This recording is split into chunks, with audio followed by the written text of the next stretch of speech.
इन 10 दिनों के हवाले से कुछ वर्चूज जो फ़ज़ाइल हैं वो मैं आपके सामने रखूंगा, और उसके बाद इन 10 दिनों में क्या करने वाले काम हैं, प्रैक्टिकल स्टेप्स हमने क्या लेने, उस हवाले से इंशाल्लाह मैं बात करूंगा। तो जब वो पॉइंट्स आएंगी आपके सामने तो I would suggest you to write it down, और फिर ताकि उस हवाले से इंशाल्लाह ताकि हम ज़्यादा से ज़्यादा इम्प्लीमेंट कर सकें, अमल कर सकें। अच्छा देखें, जब रमज़ान का महीना आना होता है तो लोग बड़ी तैयारी करते हैं, एंड पीपल आर सरप्राइज्ड और बड़े एक्साइटेड होते हैं और बड़े प्लान्स बनाते हैं कि हमने नमाज पढ़नी है, रोज़ा रखना है, तरावी पढ़नी है, कुरान मजीद हमने पढ़ना है। लेकिन जब इन 10 दिनों की बारी आती है, जब इन 10 दिनों के बारे में हम बात करते हैं तो एज सच तैयारी नहीं की जाती। उसकी वजह यही है, अल्लाह ताला हमें महफूज रखे, एक तो दीन से दूरी कह लें या इग्नोरेंस कह लें, हमें पता ही नहीं है कि इन दिनों की क्या फजीलत है। तो इंशाल्लाह सबसे पहले कुछ फ़ज़ाइल मैं आपके सामने रखूंगा, कुछ वर्चूज़ पे हम बात करेंगे ताकि एटलीस्ट हमें ये अंदाज़ा हो सके कि ये दिन कितने अहम हैं, हमने करना क्या है।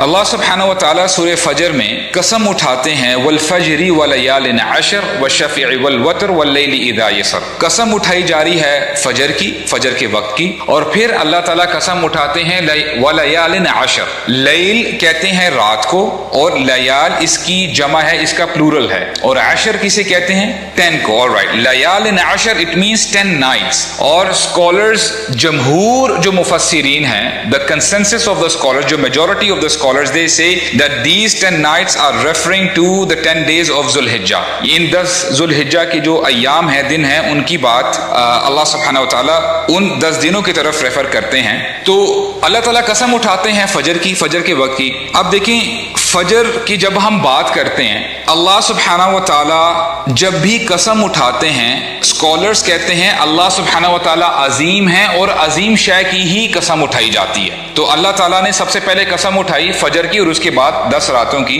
लेकिन थोड़ा सा भी हम ना फजर के वक्त की बात करते हैं। आप देखें, अमूमन कुछ लोग ये शिकायत करते हैं कि हम नमाजें पढ़ लेते हैं 3 वक्त की या 4 वक्त की, लेकिन फजर की नमाज हमसे पढ़ी नहीं जाती, हम फजर की नमाज नहीं पढ़ पाते। और मैं ये समझता हूं इसमें जो कमी कोताही हमारी तरफ से होती है, उसमें से ये कमी भी हो सकती है, वजह ये भी हो सकती है क्योंकि हमें फजीलत ही नहीं पता कि जो फजर की नमाज पढ़ता है उसकी अल्लाह ताला उसको कितना सवाब देते हैं, कितना अजर देते हैं। अभी मैं आपके सामने 1 या 2 अहदीस इंशाल्लाह मैं आपके सामने रखूंगा। फजर की फर्ज नमाज के बारे में नहीं बताऊंगा मैं आपको, वो तो बहुत आगे की बात है। अल्लाह सुब्हानहू व तआला ने हमें ब्लेस किया है फजर की नमाज के साथ, और अल्लाह के नबी फरमाते हैं कि जो 2 सुन्नतें हैं, जो 2 रकतें हैं सुन्नत की, अगर लोगों को पता चल जाए कि इसकी क्या फजीलत है, तो लोग, अगर जिस शख्स के पास टांगे नहीं भी हैं, he will come to the मस्जिद वाइल क्रॉलिंग, यानी क्रॉल करते हुए मस्जिद की तरफ आएगा।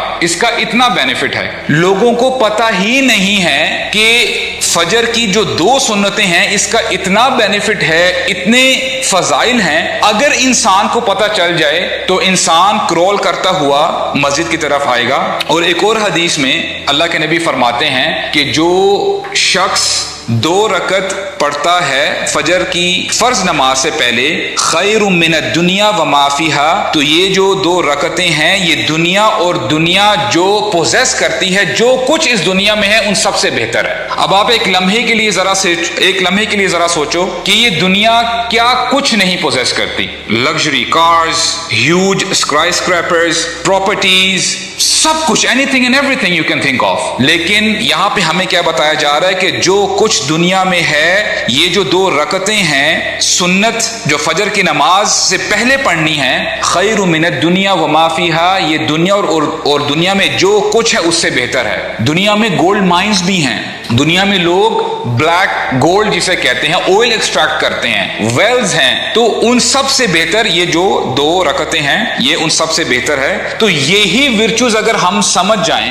और वाकई अगर हमारा दिल अगर जिंदा हो तो हमें और अहादीस सुनने की जरूरत नहीं है, और फिर इंसान अपने आप से तहैया करेगा कि अभी हम 2 सुन्नतों की बात कर रहे हैं ना। अब देखिए 2 सुन्नतों की जब हमने बात की है तो जो फर्ज नमाज है उसकी क्या फजीलत होगी। तो हमें चाहिए چاہیے کہ جو لوگ پروکیسٹینیٹ کرتے ہیں, کہیں نہ کہیں سستی کرتے ہیں, تو ان کو چاہیے کہ ایٹ لیسٹ فجر کی نماز کو مس نہ کریں. اور میں آپ کو اس کا پریکٹیکل سولوشن بتاتا ہوں کہ دیکھیں, جو فجر کی نماز ہے بندہ تب ہی مس کرتا ہے جب وہ عموماً رات کو لیٹ سوتا ہے. اپنی روٹین, اپنا لائف سٹائل بہتر کریں. جتنا آپ کا لائف سٹائل بہتر ہوگا انشاءاللہ, اگر آپ جلدی رات کو سوتے ہیں تو آپ کے لیے صبح کو اٹھنا انشاءاللہ آسان ہو جائے گا. آپ آسانی سے فجر کے وقت انشاءاللہ اٹھ سکیں گے. ایک حدیث اور میں آپ کے سامنے رکھتا ہوں. اللہ کے نبی فرماتے ہیں, اور یہ حدیث بیسیکلی اللہ کے نبی دعا کرتے ہیں اللہ تعالیٰ سے, اللہم بارک لامتی فی بکورہا, اے اللہ, او اللہ, bless my ummah in their early morning hours,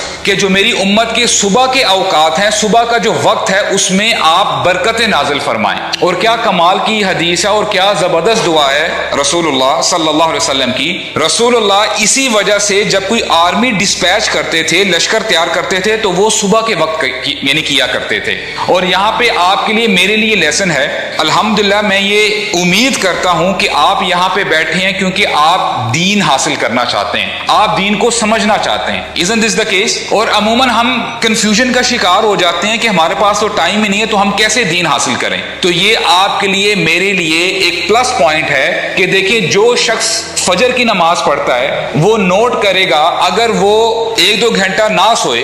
عموماً کرتے کیا ہیں کہ لوگ جب فجر کی نماز پڑھ لی, ٹائم ہوتا ہے, اسکول جانا ہے, کالج جانا ہے یا آفس کی طرف جانا ہے, تو وہ 1-2 گھنٹہ بندہ نیپ لے لیتا ہے. اگر بندہ وہی جو ٹائم ہے اس میں اپنی نیند کو قربان کرے اور دینی علم حاصل کرے, the content is available. اور میں بار بار یہ بات کہتا ہوں کہ دیکھیں, جب ہم کہتے ہیں نا کہ آج موبائل چونکہ ہمارے پاس ہے تو گناہ کرنا بڑا آسان ہو گیا ہے, اسی طرح you have to turn the tables over. دیکھیں, شیطان نے اگر گناہ اتنا آسان کر دیے لوگوں کے لیے, ہمیں چاہیے کہ دیکھیں, nobody is saying, کوئی آپ کو اسکالر یہ کہتا ہوا نہیں ملے گا کہ موبائل حرام ہے, اس کو آپ یوز ہی نہ کرو. نو, یہ آپ نے یوز کرنا ہے, یہ ضرورت ہے آپ کی, لیکن آپ اس موبائل سے اچھے کام بھی کر سکتے ہو, اس کو اچھے طریقے سے یوٹیلائز بھی کر سکتے ہو.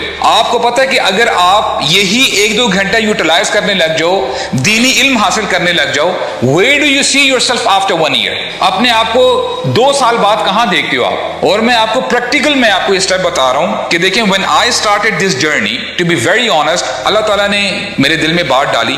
مجھے نہیں پتا تھا کہ how do I have to pursue this journey. تو ہوا کیا کہ میں ایک دفعہ سوچ رہا تھا کہ دیکھو میرے پاس ٹائم نہیں ہوتا, صبح کام کرنا ہوتا ہے, اور پھر کام کاج میں بندہ اتنا بیزی ہو جاتا ہے, شور ہوتا ہے, بندہ نا فوکس نہیں کر پاتا, موبائل رنگ کرتا ہے, باہر گاڑیوں کا شور ہے, اور گھر میں شور شرابہ ہوتا ہے. تو پھر الحمدللہ اللہ تعالیٰ نے میرے دل میں باتیں ڈالی کہ اگر میں پڑھنا چاہتا ہوں, if I love this دین, اگر میں واقعی اللہ سے محبت رکھتا ہوں, واقعی میں اللہ کے دین سے محبت رکھتا ہوں, I have to sacrifice. تو انشاءاللہ الرحمن میں نے کیا کیا, تو پھر میں نے جو ہے I started off with learning Arabic language سے میں نے الحمدللہ اپنی جرنی سٹارٹ کی تھی. وہ دن ہے اور الحمدللہ آج کا دن ہے. اور میں آپ کو یہ نہیں بتا رہا ہوں کہ جی میں نے بہت تیر مار لیے, میں کہاں سے کہاں پہنچ گیا. نو, یہ میں آپ کو بتا رہا ہوں just for the sake of motivation. دیکھیں, جب آپ واقعی سنسیئر ہوتے ہیں نا, آپ چاہتے ہیں کہ میں نے دین کا نالج حاصل کرنا ہے, I want to learn the knowledge. تو greatness comes with sacrifice guys. جب تک آپ سیکریفائس نہیں کریں گے, قربانی نہیں دیں گے, تو آپ دین کیسے سیکھیں گے. آپ سیکریفائس کر کے دنیا نہیں کما سکتے. آپ اس میں کتنی یعنی اگر کبھی ایگزام کسی بندے کا آ رہا ہو تو وہ اپنی راتوں کی نیند سیکریفائس کرتا ہے تاکہ میرے نمبر اچھے آ جائیں. تو دین کے لیے تو ہمیں اور زیادہ اپنے آپ کو آگے کرنا چاہیے اور زیادہ سے زیادہ ایفرٹ ڈالنے چاہیے. سو دس از دا رائٹ ٹائم. اگر بندہ علم حاصل کرنا چاہتا ہے تو فجر کے بعد بجائے اس کے کہ وہ سو جائے, اس کی طرف آئے, علم حاصل کرے. اور ایک ایشو یہ بھی ہے